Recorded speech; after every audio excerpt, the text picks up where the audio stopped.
الحمد لله وكفى وسلام على عباده الذين اصطفى وبعد. أعوذ بالله من الشيطان الرجيم. بسم الله الرحمن الرحيم. لا إكراه في الدين قد تبين الرشد من الغي فمن يكفر بالطاغوت ويؤمن بالله فقد استمسك بالعروة الوثقى لا انفصام لها والله سميع عليم. صدق الله العظیم. اللہ تعالیٰ فرمائے په دین کې اکراه نشته،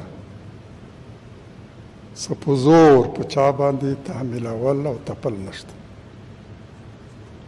یعنی چې دین خلکو ته ازادي ورکوي، د انتخاب ازادي، چې د حق لاره ورکوي او که د باطل. دلایل په مخ کې سور باندې تپي نه، سور باندې په زور تحمیلوي نه. لا اکراه فی الدین قد تبین الرشد من الغی. رشد د کمال سملار له غلط لارې واضح شوی، څرګنده شوی. دین سملاره موږ ته ښودلې ده او له غلطې لارې هم هغه تفکیک کړی، دواړه یې موږ ته په ګوته کړي. نو څوک چې د طاغوت په نسبت کافر شي، د طاغوت انکار وکړي، په غلطې لارې د تلو نه ډډه وکړي، په یوې محکمې کلکې کړۍ باندې منګولې لګولې چې هېڅکله شلېدل نه لري. له علیم او سمیع خدای سره خپل رابطه ټینګه کړې. دا رابطه نه شلېږي. هغه یې په هر حالت کې ګوري او له هر حالت یې خبر دی او هغه په همدغسې یو کړۍ باندې منګولې لګولې دي چې هېڅکله په هېڅ حالت کې شلېږي نه. دین همدا دی او له همدې لارې راغلی. پیغمبر علیه السلام دغسې دین په ټولې نړۍ په لویه برخه د نړۍ مسلط کړی. خلکو خپله دین غوره کړی.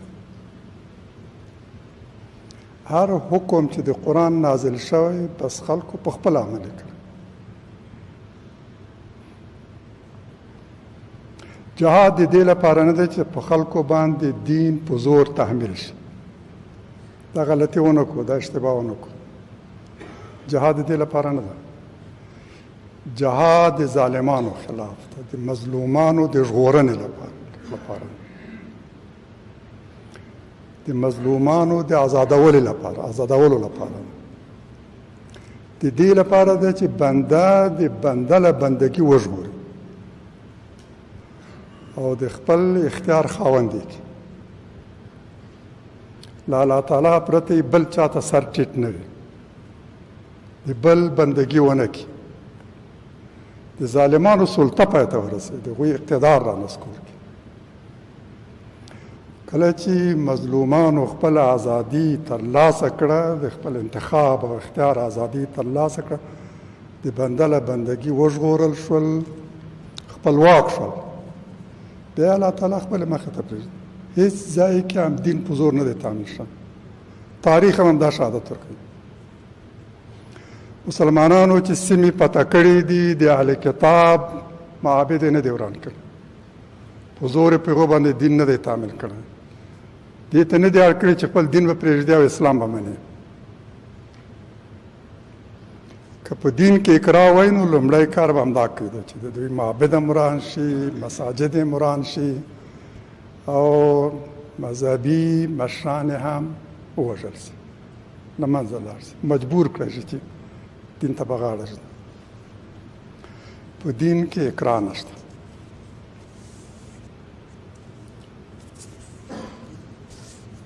د هرې قضیې په ارتباط چې کله هم کوم آیت نازل شوی، مسلمانانو په خپله خوښه ملا تړلې ده او په هغې عمل پیل کړی.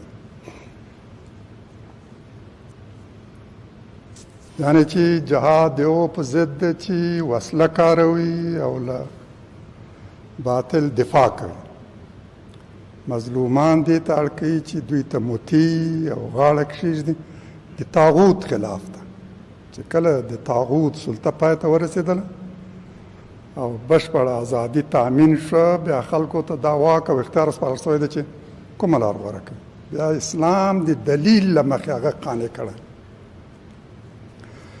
چې کله یې عملاً هغو ته ښودلی دي چې دین هغوی ته عدالت راولي، دین د هغوی عزت تامینوي، په دین کې د هغوی سر مال او عزت خوندي ده. هغوی په خپله دین غوره کړی. همدا کار وکړئ. تاسو یو ځل لاړ شئ، دین حاکم کوي، اقتدار صالح کسانو ته وسپارئ، د مفسدینو سلطه پای ته ورسوئ، خلک په خپله دین خوښوي. هېڅوک به بیا داسې ونه وموي چې د دین سره مخالفت وکړي. خو که په زور دین په چا باندې مسلط شي، بیا د زور پای ته رسېدو سره به سم خلک هغه دین وځي. که په زور دی په چا باندې کوم لباس کوم حالات مسلط کړ، د دې زور له ختمېدو سره سم به خلک هغه په لغته وایي. ما په خپلو سترګو لیدلې، ایران کې انقلاب راغی، خاص حجاب لازم کړه شو، تحمیل شو. د حجاب په بازار کې مراعات کېدو، خو په کوڅو کې نه. د حجاب په ایران کې مراعات کېدو، خو چې کله به څوک میدان هوایي ته لاړه او په جازونو کې به سپاره شو، بیا به د حجاب د کرسي لاندې غورځول، همداسې به پاته شو. یو کار چې به بیا د جازونو خدمه وکول، همدا اوس همدا حجابونه راټول کړي، بیا به حجاب دغسې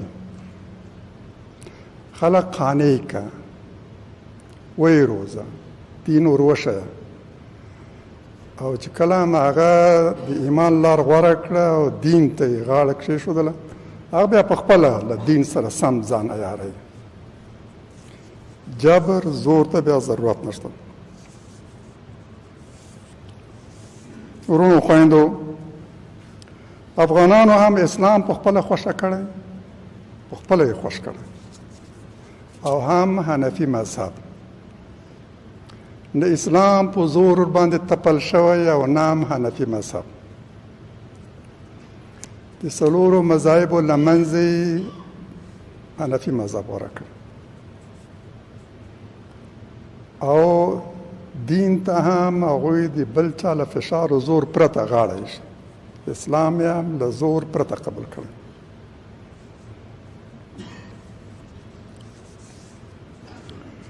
دا څو پیړۍ لږ تر لږه د عثماني خلافت له ړنګېدو وروسته موږ په افغانستان کې هم په ټول اسلامي نړۍ کې اسلامي حکومت نه درلود. یعنی د دین تر شا زور نه و، ځواک نه و، حکومت نه و. اقتدار د داسې حکومتونو په لاس کې و چې هغه د دین سره دښمني درلوده. ماموریت یې دا و چې د دین جرړې قطع کړي. اما دین پاته شوی، امت مسلمان پاته شوی. دا ځکه چې هغوی خپله خوښ کړی و، دا ځکه چې هغوی قانع شوي وو چې تر ټولو غوره دین همدا دی. په همدې دین کې د هغوی عزت دی، په همدې دین کې د هغوی سر و مال خوندي دی. همدا دین داسې حکومتونه ورته جوړ کړي چې د هغوی د عزت و مال و سر ساتونکي وو. حکام د هغوی خادمانو، باداران و اقایان نه، خادمان. ځکه هغوی دین غوره کړی و چې سره له دې چې اقتدار هم دی، دین د دشمنانو لاس کې و. اما دوی په دین باندې کلک پاتې شوي. که د دې عکس خبره وای، دا دین په زور باندې تعمیل شوی وای، کله چې اقتدار ختمېدو، د مسلمانانو له لاسه اقتدار وتلو، د اسلام د دشمنانو په لاس کې اقتدار پرېوتلو، نو بیا به ټولو دین پرېښودو. د حکومت نشتون کې هغوی په دین پاته شوي دي. د دې معنا دا ده چې هغوی خپله خوښ کړی ورباندې قانع شوي او راضي شوي وو. یعنې د دین د پلي کولو لاره همدا ده. د ظالمانو، تواغیتو، مفسدینو اقتدار نسکور کوي، خلکو ته د انتخاب فرصت او ازادي برابره کوي، هغوی په خپله دین غوره کوي. فشار ته هم ضرورت نشته او تعدید ته هم، ګواښونو ته هم.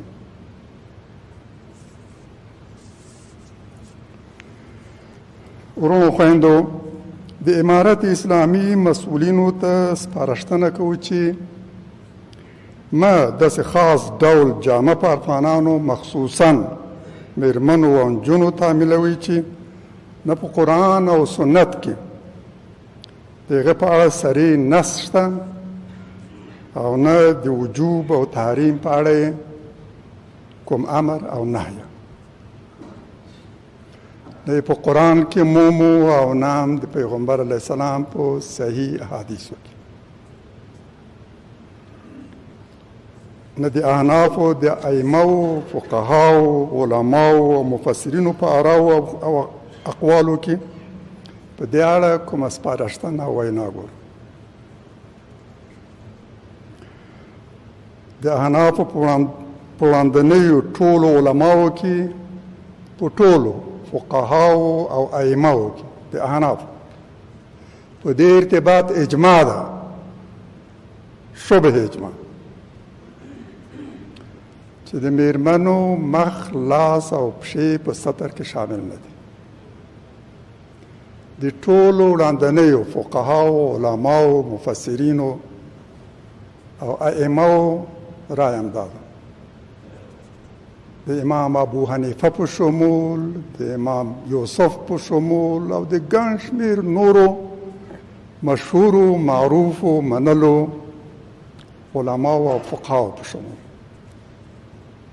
په دې ارتباط د فقهاو، د احنافو، د فقهاو او علماو مخصوصاً د متقدمینو کاملا اجماع ده، او چې لږ د متأخرین ورسره یو ځای کړي نو شبه اجتماع.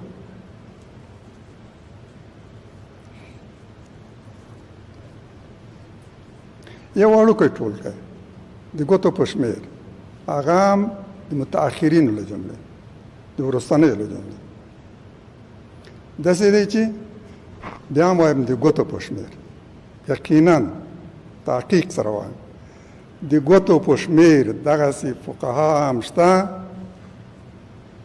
چې وایي که د فتنې احتمال وي نو د مخ پټول لازم او افضل و غوره دی. همدومره، تر دې نه اخواته نشي تللی. او البته داسې خلک هم شته چې دا تحریموي، مخ لوڅول بیا په داسې حالت کې تحریموي، په داسې حال کې چې د حل او حرمت په ارتباط داسې څه حلال دی او څه حرام، په دې ارتباط صریح او واضح نص ته ضرورت.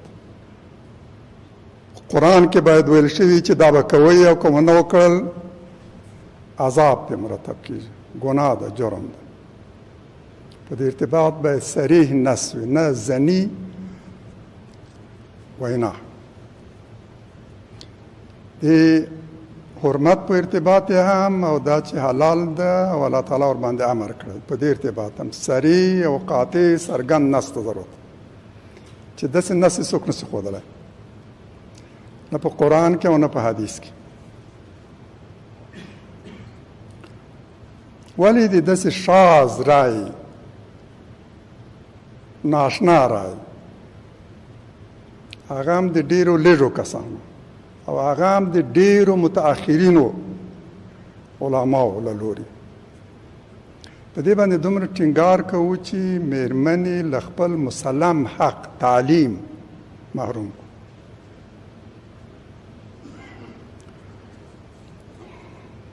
لطفاً دا ستونزه حل کړئ. د افغان ولس نږدې نیمایي نفوس په داسې څه مه ګمارئ چې نه الله تعالی ورباندې ګمارلی دي او نه رسول الله صلی الله علیه وسلم. نه په قرآن کې په دې ارتباط څه امر ګورو او نه د پیغمبر علیه السلام په احادیثو کې، نه د احنافو د مذهب ائمه او فقهاو دغه په ارتباط دغه د وجوب او لزوم په ارتباط څه ویلي.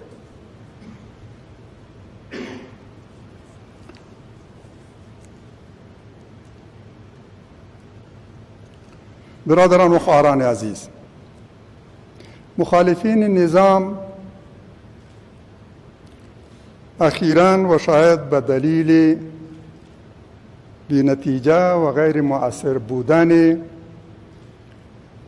عملیات مزعوم بهاریشان طرحی برای حل بحران ارائه کردند، با آنکه نه روشن است، نمیتوان آن را موضوع رسمی واحد و نهایی همه مخالفین خواند، و گونه‌ای که تمامی مخالفین مسلح و غیر مسلح بر آن متحد و متفق باشند. اما با وجود آن یک انکشاف تازه تلقی میشه. همین طرح به ذات خود با همه مشکلاتی که داره یک انکشاف مثبت تلقی میشه.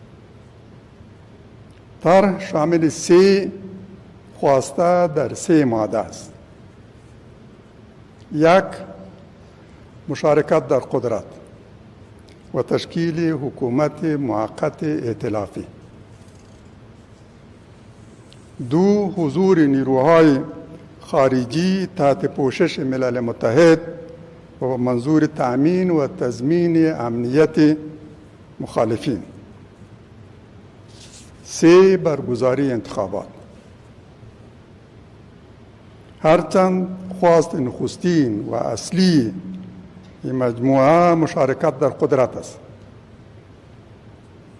چیزی که اونا در دوران اقتدار خود و سلطه خود در 20 سال گذشته هم در زمان اشغال کشور توسط نیروهای ناتو و چی قبل از این در زمان اشغال کشور توسط نیروهای اتحاد شوروی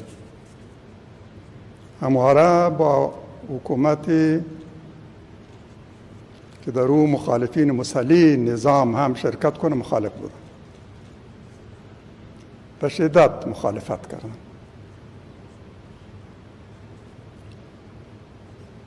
زمانی که اونا در رأس حکومت بودن، حکومت‌های در اثنای حضور نیروهای خارجی در کشور ما، رئیس جمهور و صدر اعظم بودن،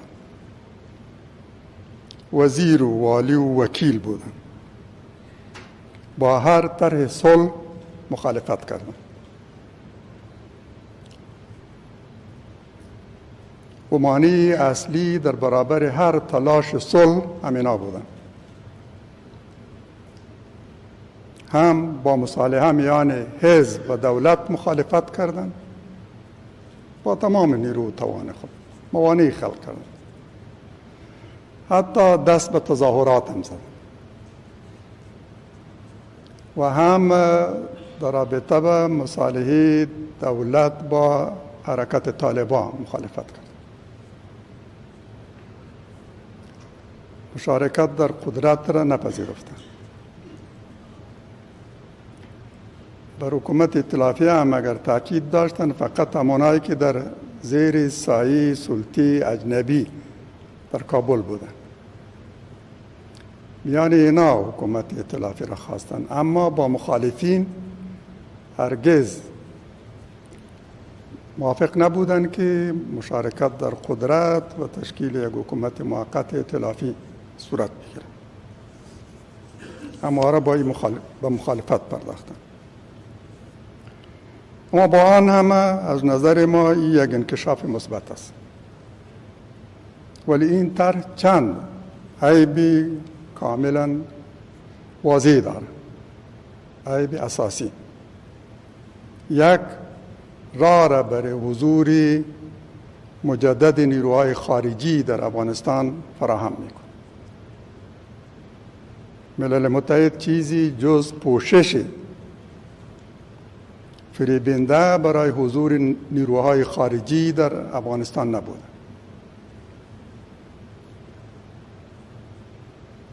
همین ملل متحد بود که ملل متحد و شورای امنیت ملل متحد که تهاجم ناتو و در رأسش امریکا را بر افغانستان تایید کرد، حمایت کرد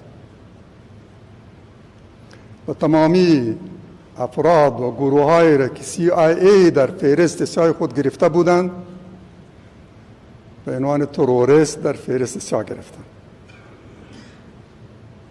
مهر زدن، سیاه گذاشتند. اما فهرست سیاهی را که از سوی CIA به اونا ارائه شد. حضور نیروهای اجنبی یعنی اشغال کشور، یعنی تکرار تجربه گذشته.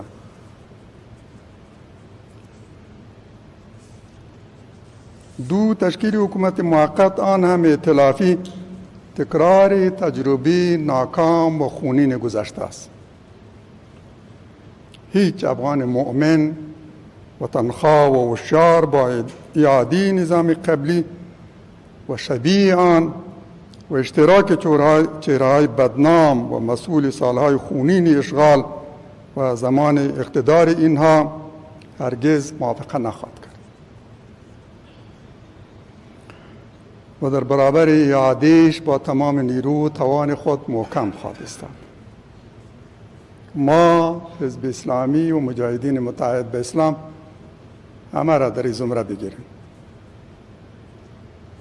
اصرار بر چنین شرایط نامعقول و غیر قابل قبول هیچ معنا و نتیجه دیگری جز ادامه جنگ ندارد. متاسفانه برخی از چهره‌ها فقط همین را می‌خواهند. مأموریتشان همین است. همه چیز اینها با جنگ گره خورده. جنگ، اشغال، حضور نیروهای خارجی اینا را به قدرت رساندن و صاحب سرمایه ها کردن. اعاده او حالت را میخوان. اگر حکومت غیر ائتلافی و بدون شرط مشارکت و فقط برای برگزاری انتخابات که شفاف و عادلانه باشد و هیچ کسی نتواند از امکانات دولت در کمپین انتخاباتی خود استفاده کنه،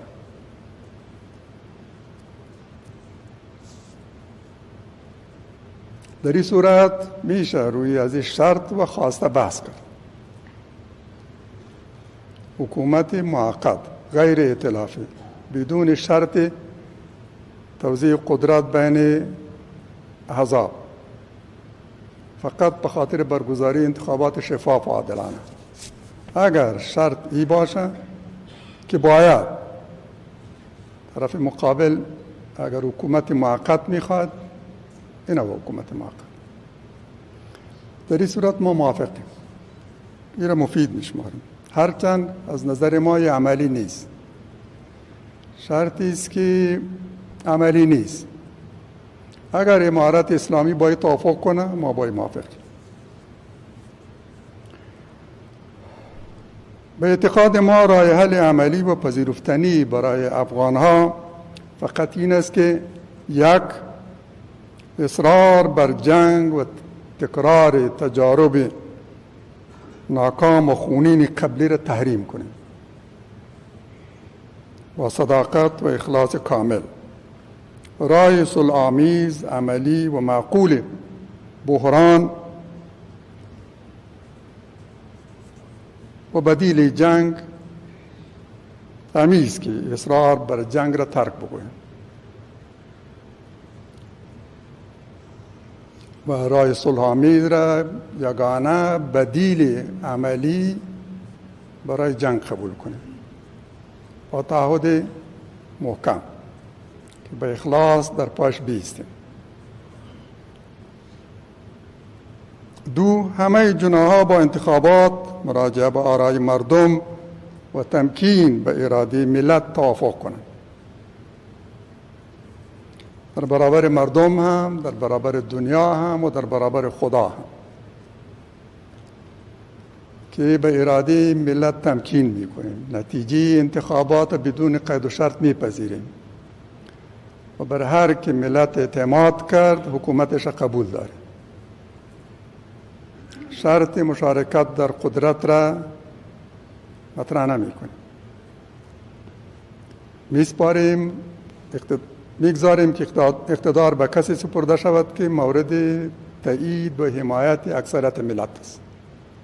کمکش میکنیم که در کار و مسئولیتش موفق باشه و اگر این ظرفیت نداریم، این هوشیاری و عقلمندی را نداریم، علی‌الاقل مخالفت نمیکنیم، موانع خلق نمیکنیم، انتظار میکشیم برای فرصت دیگری که باز به اراده ملت مراجعه شود و در اون صورت نتایج را بپذیریم. نخست از طریق انتخابات شفاف و عادلانه و تحت مدیریت کامل کمیسیون مستقل انتخابات شورای ممثل واقعی ملت تشکیل شود که همه اعضایش منتخب باشد، از سوی ملت به عنوان نماینده و وکیلش معرفی شود و از این طریق شورای ممثل اراده ملت ساخته شد. این شورا هم در رابطه به حکومت جدید و هم در رابطه به تمامی مسائل حاد و مهم ملی چون تصویب و تصویب قانون اساسی، چگونگی نظام، نام نظام، بیرق و نشان نظام، نقش احزاب سیاسی و بقیه امور مهم، همین شورا تصمیم نهایی را اتخاذ کنه و فرد به او تمکین و احترام بگذارد. 4 حکومت آینده طبق راهنمودهای قانون اساسی جدید تشکیل گردیده و قدرت به گونه مسالمت آمیز و بدون تأخیر به حکومت انتقال شد. احزاب سیاسی تعهد کنند که راههای نامشروع رسیدن به قدرت را برای همیشه تحریم می کنند و همواره برای ملت احترام و تمکین می کنند.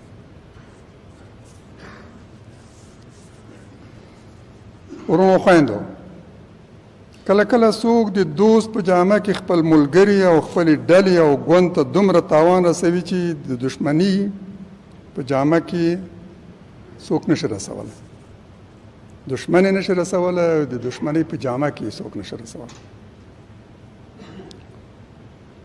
د یو ګوند او حکومت لپاره تر ټولو خطرناک دشمن هغه دی چې په خپلو ناسمو کړنو، غلطو تصرفاتو، ناسمو تصمیمونو، فساد، خیانت، لزور ځواک، غلط استفادې او خپل شخصي دشمنیو پاللو له لارې خلک ناراضه کوي، دوستان په دشمنانو بدلوي. له یوې خوا الله تعالی ناراضه کوي او له بلې خوا هم ولس. د چا چې الله تعالی ناراض شو حتما به خلک ترې ناراض او له چا چې خلک ناراض دي معنی دا ده چې الله تعالی هم ترې ناراض دی. هغه ډله حتما د الله تعالی له شدیدې مؤاخذې سره مخامخ کېږي چې هم خلک ترې ناراض شي او هم الله تعالی. د هر نظام بقا او دوام په دې پورې تړلی چې ملت یې تر شا ولاړ وي، د تصرفاتو، پریکړو او اجرااتو یې راضي وي.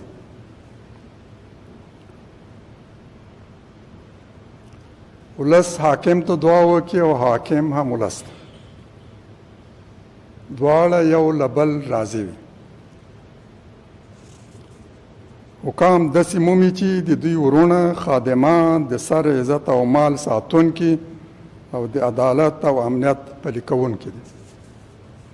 د هغوی تصرفات، اجراءات، تصامیم، کړنې همداسې ګوري چې دا حکام او واکمنې خادمان دي، ورونه یې دي، د دوی په خدمت کې دي، د دوی سر ساتي، د دوی عزت ساتي، د هغوی امنیت تامینوي، مشکلات یې حل کوي.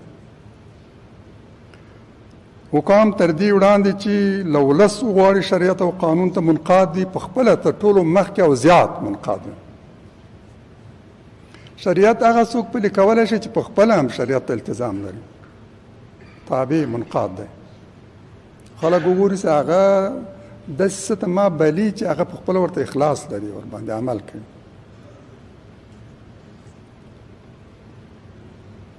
په خپله تر نورو زیات شریعت او قانون ته تمکین او التزام ولري او له هر راز خپل سری او قانون ماتونې په کلکه ډډه وکړي. څومره چې حاکم او واکمن قانون ته تابع وي، ولس به همدومره تابع وي. او څومره هم چې د حکامو په طبقه کې خپل سری قانون تر پښو لاندې کول وي، همدومره به ولس هم له قانون نه سرغړوی کوي. او د یوه نظام د نسکورېدو لړۍ هغه مهال پیل کېږي چې واکمن یې مغرور شي، خدای هیر کړي، ولس ته شا کړي، خپل شعارونه او ارمانونه پرېږدي، د شتمنیو په راغونډولو بوخت شي، د واکمنو او ولس ترمنځ حجابونه، واټنونه، توپیرونه او نارضایتي رامنځته شي. ولس داسې وانګیري چې واکمن ورسره د ورور په څیر نه، بلکې د مفتوحه هېواد د اسیرانو په څیر چلند کوي، قانون تر پښو لاندې کوي، خپل سري ته مخه کړي. وړوکی افسر او مامور به په خپلې سیمې او ادارې کې داسې وي لکه چې هم امیر دی، هم صدر اعظم، هم مفتی، هم قاضي، څارنوال، جلاد او د زندان مدیر. په خپل سر تړل، نیول، وهل او وژل کوي او ملت احساس کړي چې په تصمیمونو کې شریک نه دي او هر څه د واکمنو له لوري پرې تعمیل کېږي. ورونو خویندو، امارت اسلامي ته په داسې حال کې سپارښتنې لرو او مشورې ورکوو چې د دوی بریا خپله بریا ګڼو او ناکامي او بدنامي خپله ناکامي او بدنامي، او د ټولو اسلام پالو، اسلام ته ژمنو مجاهدینو بدنامي او ناکامي. په حکومت کې د مشارکت تمه، تلوسه او غوښتنه نه لرو. تکرارا وایم، په حکومت کې د مشارکت اراده او تمه نه لرو، تلوسه نه لرو، غوښتنه نه لرو.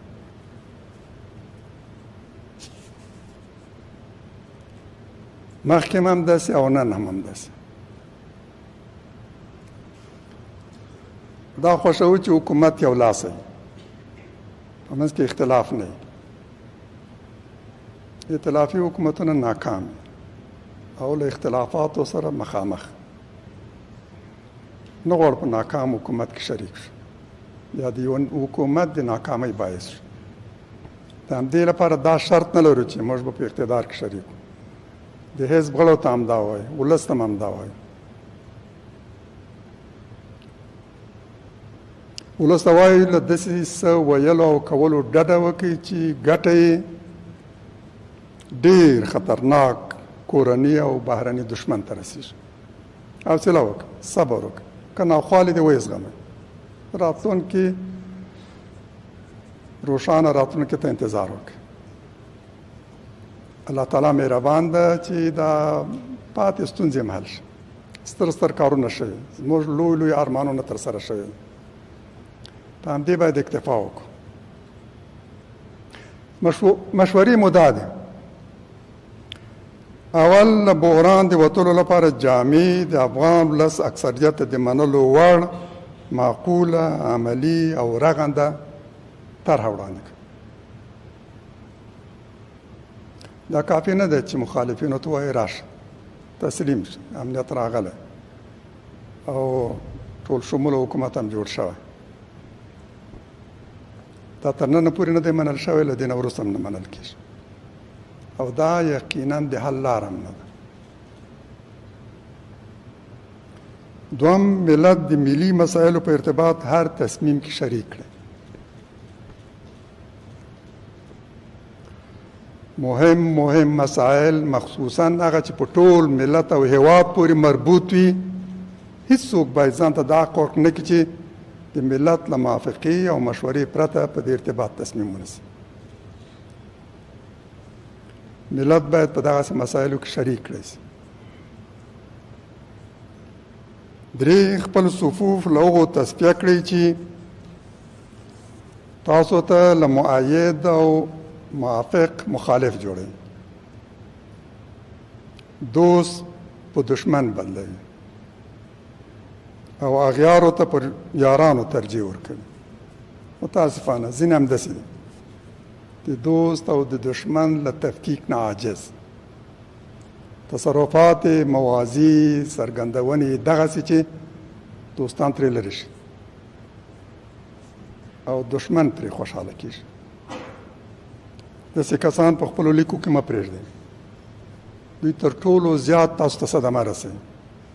بهرنی دشمن دومره صدمه نه درسوي لکه دا د صف منځ کې ناپوه دوست چې غلط تصرفات د دې باعث کېږي چې ستاسو دوستان هم دشمنانو څنګ کې ودرېږي. د حکومت او ولس ترمنځ واټن او حتی دشمنی او مخالفت رامنځته کوي.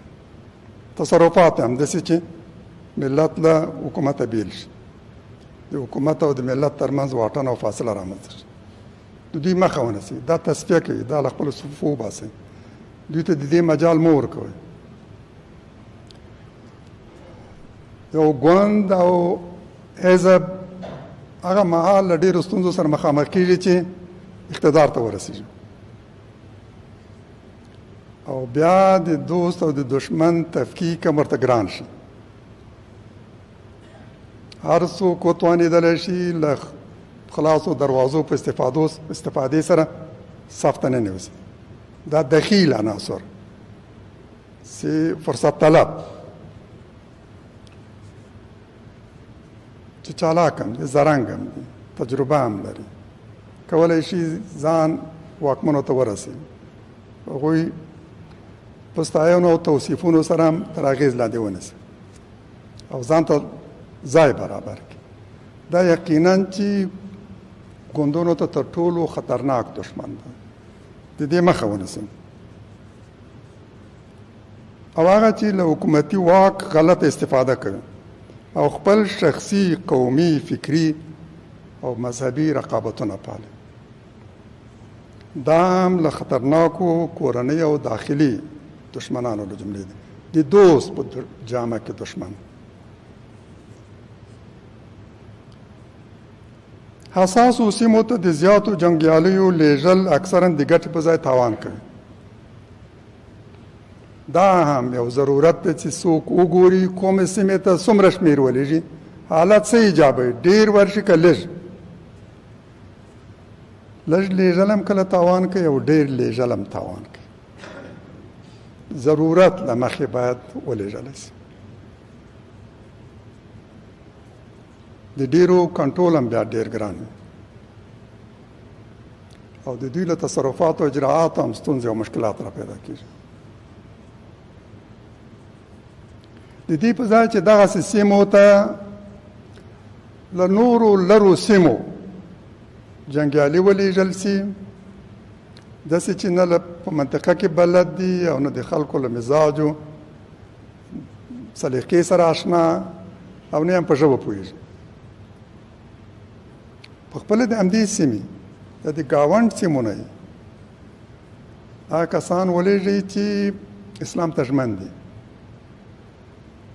هېواد کې ثبات او امنیت غواړي، د شوروي ځواکونو خلاف هم جنګېدلې او د ناټو خلاف هم.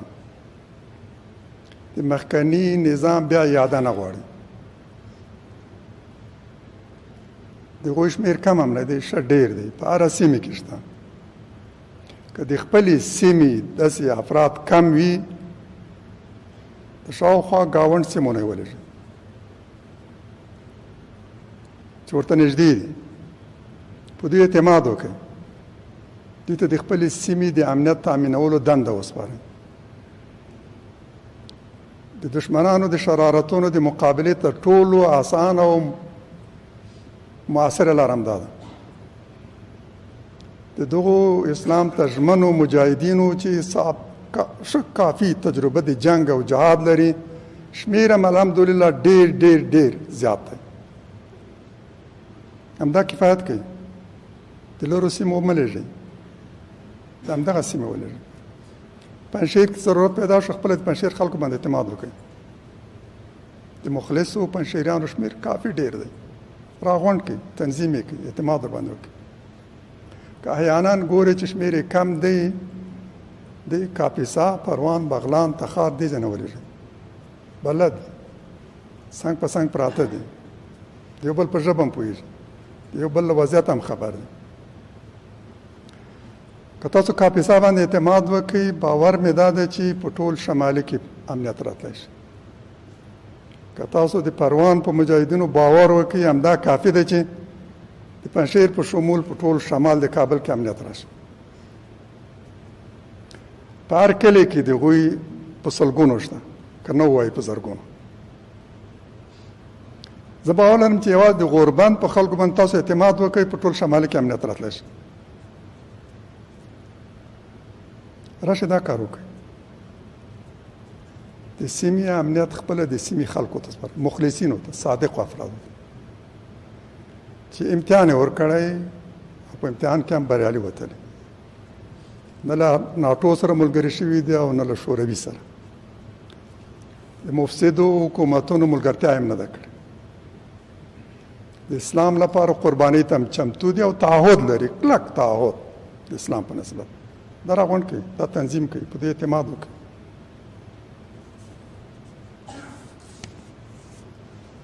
د هغو د راضي کولو ډېره هڅه مه کوئ چې پرون په واک کې وو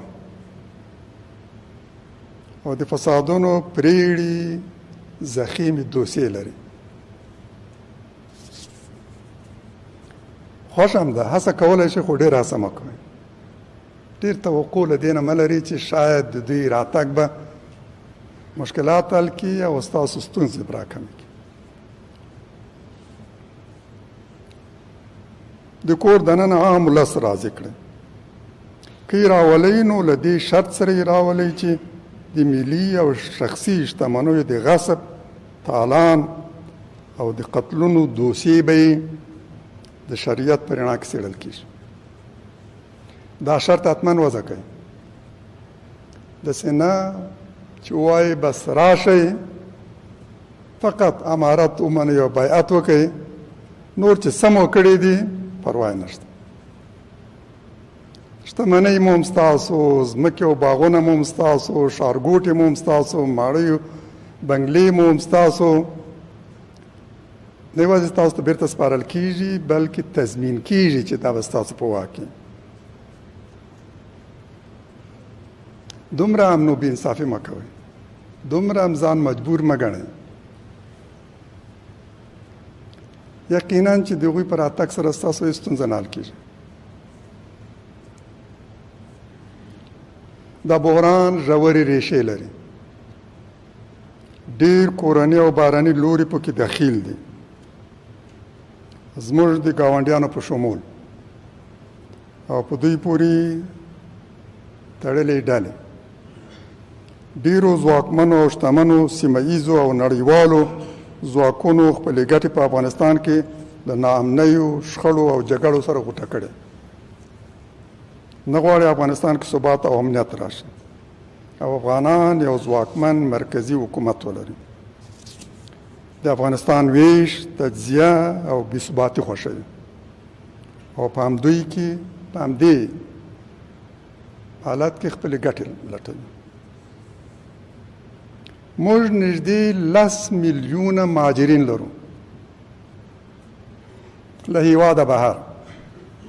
د کور دننه چې څوک بې ځایه شوي دي، د هغوی شمېر هم شاوخوا 3 میلیونه ده. لا نه دي توانېدلي چې لا خپلو سیمو ته لاړ شي. اشغال پای ته رسېدلی، بهرني ځواکونه وتلي، خو دوی نه دي توانېدلي چې خپلو سیمو ته لاړ شي. د مشکلاتو له کبله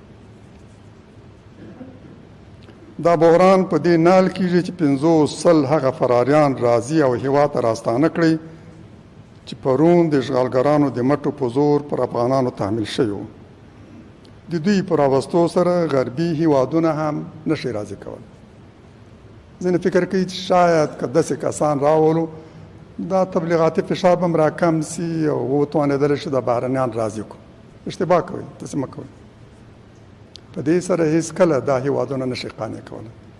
هغوی خپل عزایم لري، هغوی خپل شرایط لري او په داسې وړو وړو خبرو هغوی نه راضي کېږي.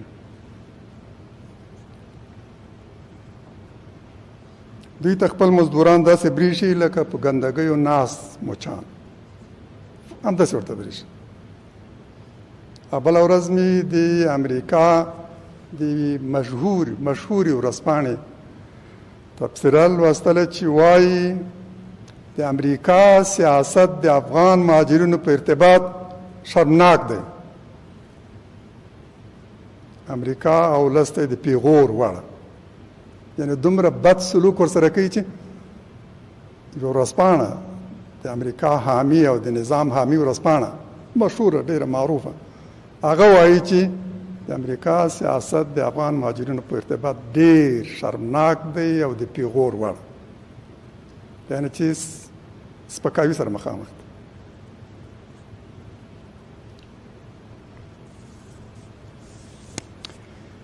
همداسې ده چا چې له خپل ولس سره دښمني وکړه او د پردیو پښو ته پرېوت تل به ذلیل وي. د هېواد دننه هم او د هېواد بهر هم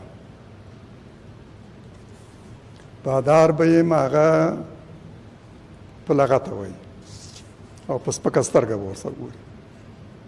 پرون له کمونیستانو سره په روسیه کې همداسې کار وشو او نن له غربپالو سره په امریکا او په اروپا کې همداسې کېږي.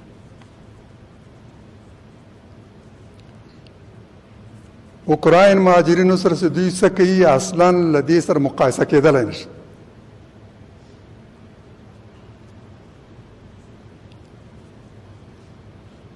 راشئ ژور فکر وکړو او د بحران ډاډمنه حل لار ولټو. سینه پراخه کړئ، پلغیش پرانیزئ، ملت په تصمیم کې شریک کړئ. د ملت د اسلام او ازادۍ لپاره ډېرې قربانۍ ورکړي. کور شهید، یتیم او کونډې لري. د دې خلکو درناوی پکار دی. موږ یې پوروړي یو، دا پور باید ادا کړو. په تصامیمو کې هغوی باید شریک کړو. په سپکه سترګه ورته ونه ګورو. د هېواد اصلي وارثان دوی دي. د دې جنگ اصلي فاتحان دوی دي. که موږ د شوروي ځواکونو په خلاف بریا او فتح ترلاسه کړې او که د ناټو په خلاف، دا افتخار زموږ ملت ته ګرځي. دا دوی و چې همې مجاهد ته پناه ورکړې، همې په سنګر کې پاللې، همې زوی ورور سنګر ته لیږلی او په شهادت رسېدلی. له چا یې څه امتیاز هم نه ده غوښتی. ډېری په هېواد کې پاتې شوي تر بمونو لاندې، او چې مهاجر شوي په سبا یې خپل زوی ورور سنګر ته رالیږلی.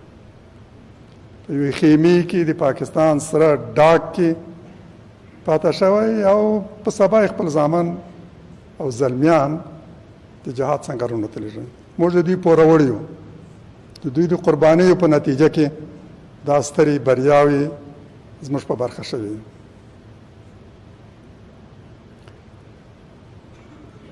د دوی له ملګرتیا پرته هیڅ چا د څه کولو توان نه درلود. چا چې څه کړي نو د ملت په مرسته او ملګرتیا یې کړي. یقینا چې اصلي فاتحان دوی دي. مه پرېږدئ څوک داسې وانګیري چې دا هېواد دوی فتح کړی او د دې هېواد ولس د هغوی اسیران دي. بې ځایه غرور تل نظامونه نسکوروي.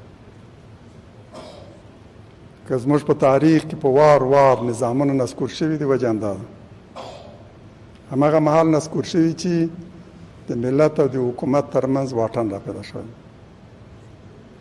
دعا کوو چې الله تعالی په مظلوم افغانانو رحم وکړي آزاد خپلواک له جګړو فارغ او د کورنیو او بهرنیو دشمنانو له شرارتونو ژغورل شوی افغانستان زموږ مظلوم مؤمن او قربانۍ ته چمتو ملت ور په برخه کړي. آمین. سبحانك اللهم وبحمدك نشهد ان لا اله الا انت نستغفرك ونتوب اليك.